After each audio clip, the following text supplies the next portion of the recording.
So yeah, I found a job, and basically today's vlog is about that job.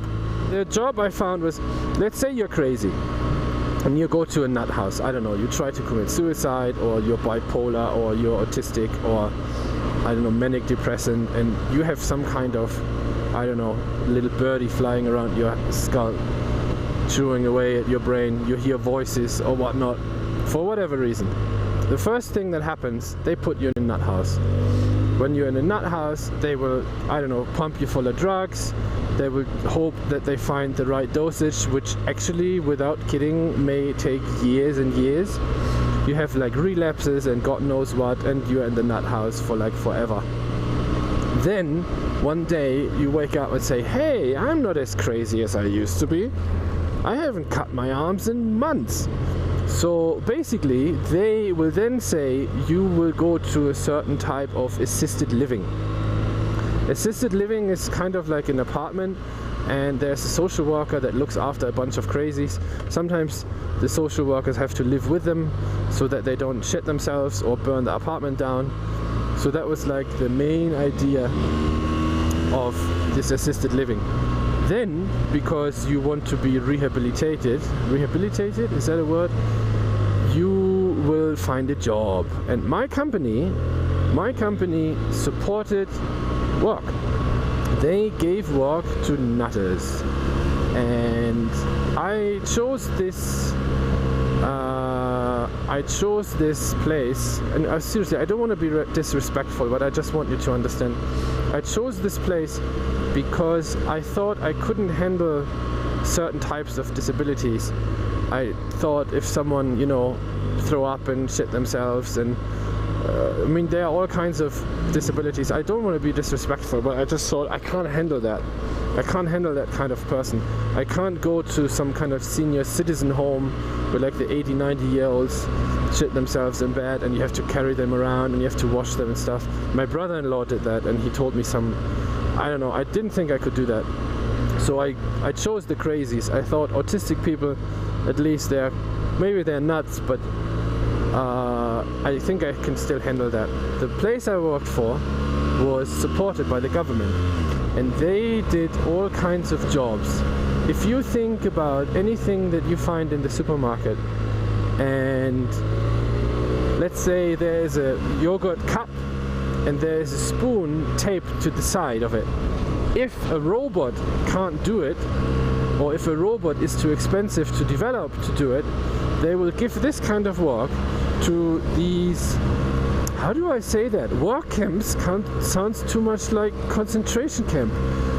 If the work that is being done is too much, cannot be done by a robot, then they will use these nutters that are basically sitting behind a desk, sticking stuff together. We had one department, they were quite good. They were not completely dumb, but their main job was making cables for electrical devices, for medical devices actually. If you have like some kind of scanner, and that scanner, let's say, has 20 different wires in it, and you have like a really special, crazy looking plug for that. That kind of cable is actually handmade. No, buses, don't run me over.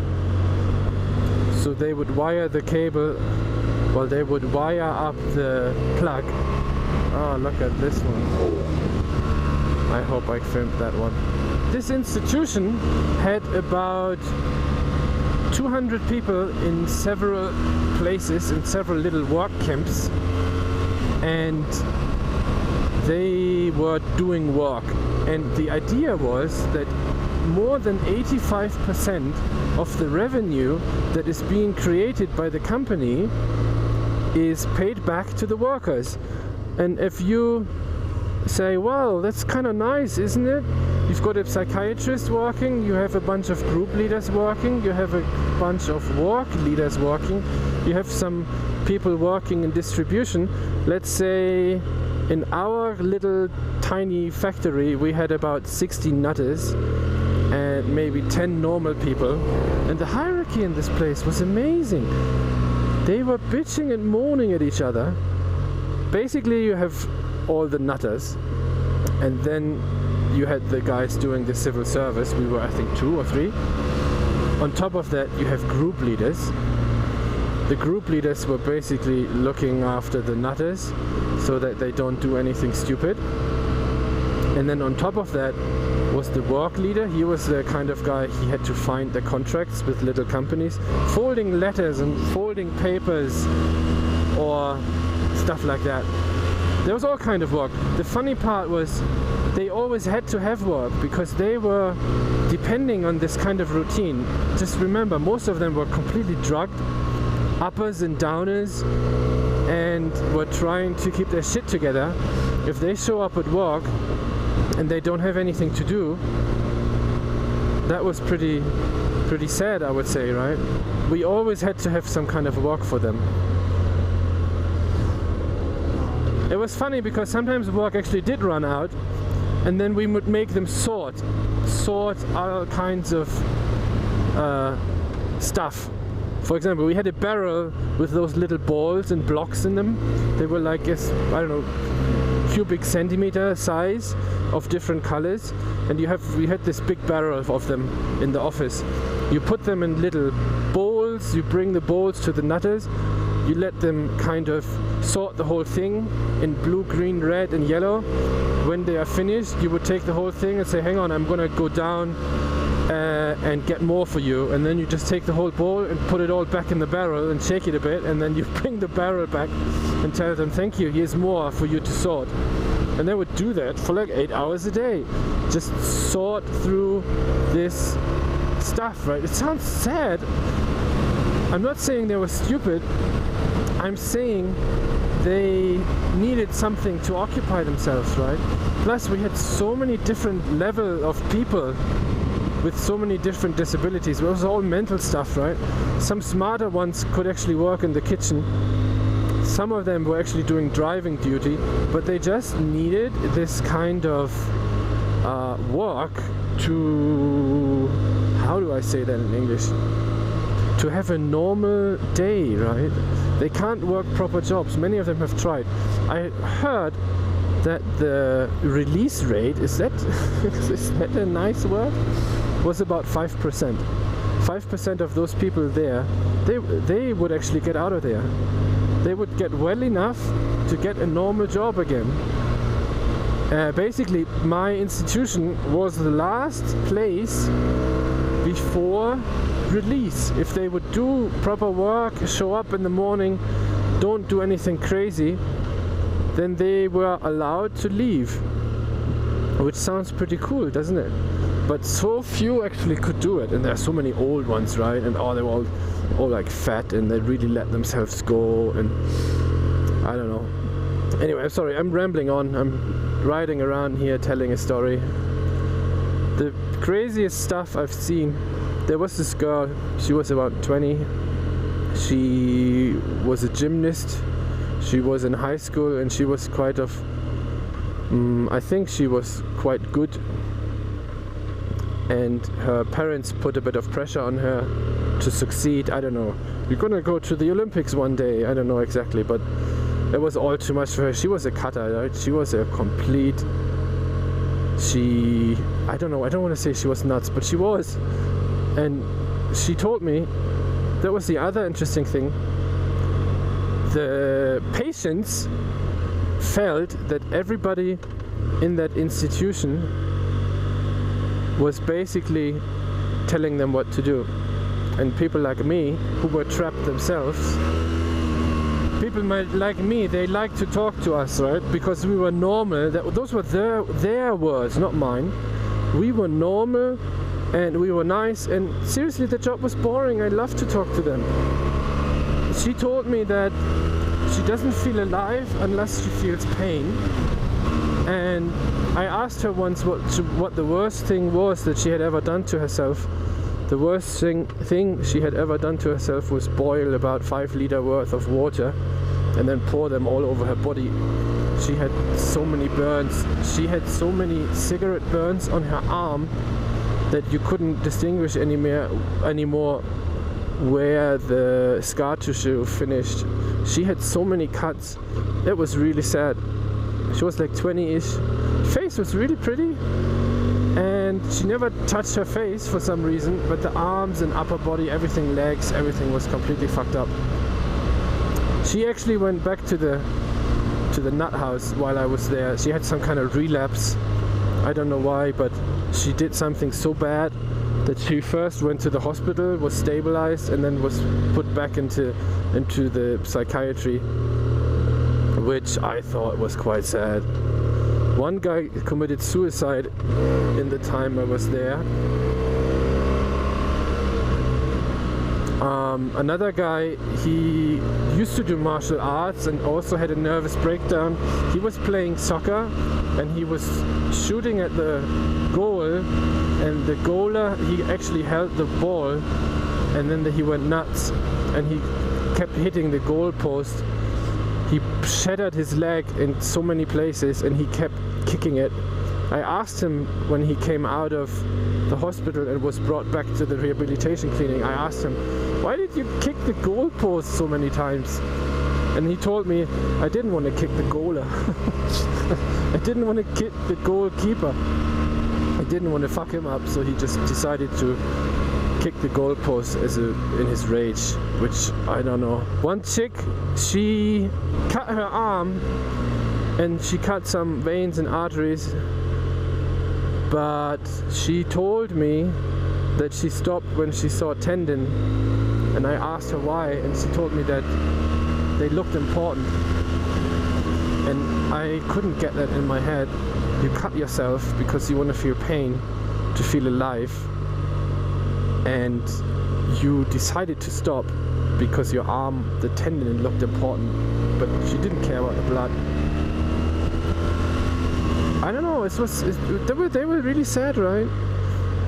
The funny thing, I mean, I have to tell you a bit of a funny thing again. I was part of the army, and at the beginning of your service, the army sends you to an army doctor again, and they establish if you have any kind of, I don't know, disease is wrong, but let's say orthopedist decides that your back is crooked. If you, after your army service, sue the army and say my back is crooked because of the service, the army is not going to be happy about that, right? So they check you out before you go, and part of this exam is a urine analysis. Yeah, long story short, I failed it, and the army said I wasn't allowed to drive a car. Basically, I couldn't do my service driving a car, which was part of my job actually. And once again, really funny, doctor-patient confidentiality. The army is not allowed to tell the institution why I cannot drive anymore. And I had to come up with some shitty excuse, which was really hilarious.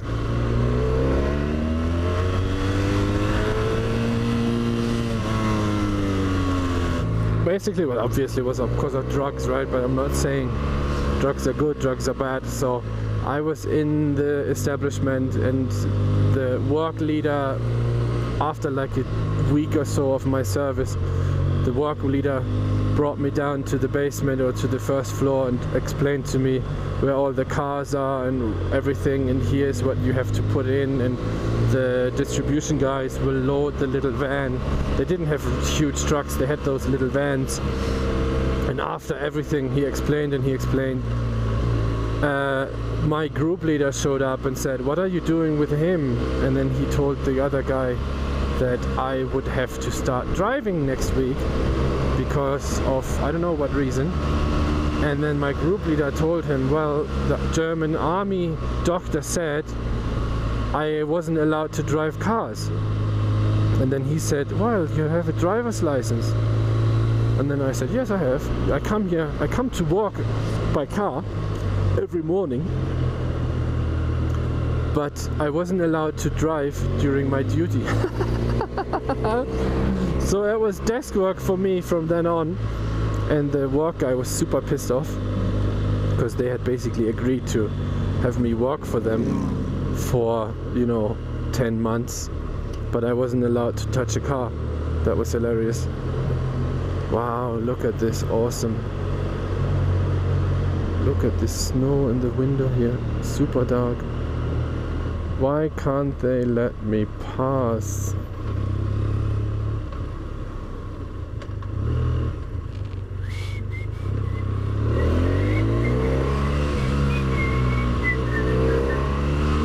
Asshole.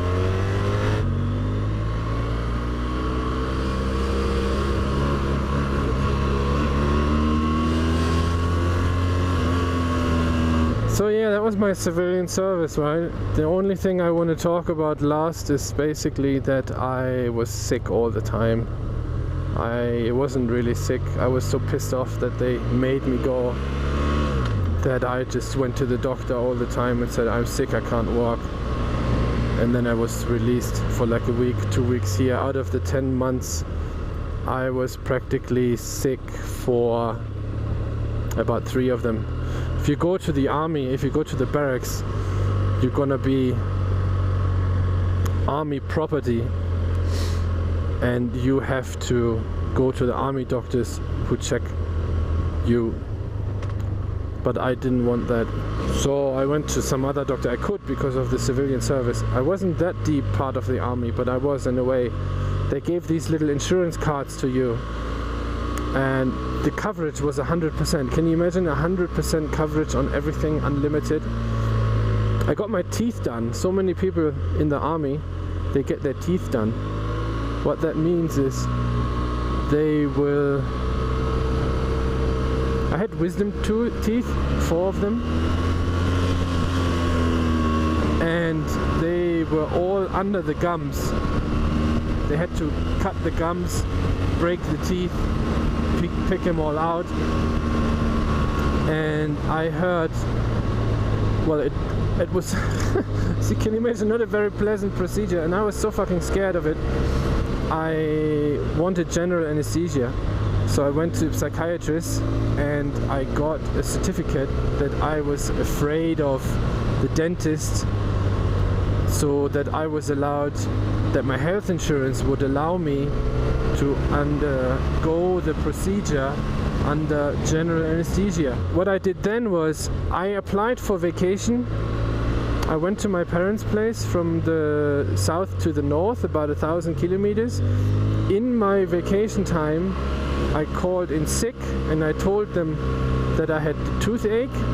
Then I went to a doctor, to a dentist, and I got my wisdom teeth removed, all 4 of them, on the same day under general anesthesia. And the funny part was I had that appointment scheduled like 3 months in advance, and then I was basically on sick leave for I think a month, and I could do that sick leave on my mom's couch. That was fun. I broke my toe, that was 2 weeks off. I had so many colds. It was funny because the insurance card that the army gives you is bound by some doctor. You can't switch your doctor all the time. You can give this card to one doctor and he's gonna be your doctor then. And I asked around and I found what we call a dog holiday, what is basically a doctor that, I don't know, I went there and I said, I'm not feeling well, and he says, what's the matter? And I tell him, I have a throat ache. The next question would always be, how long do you think do you need until you feel better? And then you would say, maybe until next Monday. And then he said, okay. And then he will give you some medicine, and then he will write you on sick leave until next Monday. Which was like, thank you, doctor. How kind of you. That was really funny. And yeah, I think I'm gonna stop recording here and see you all next time.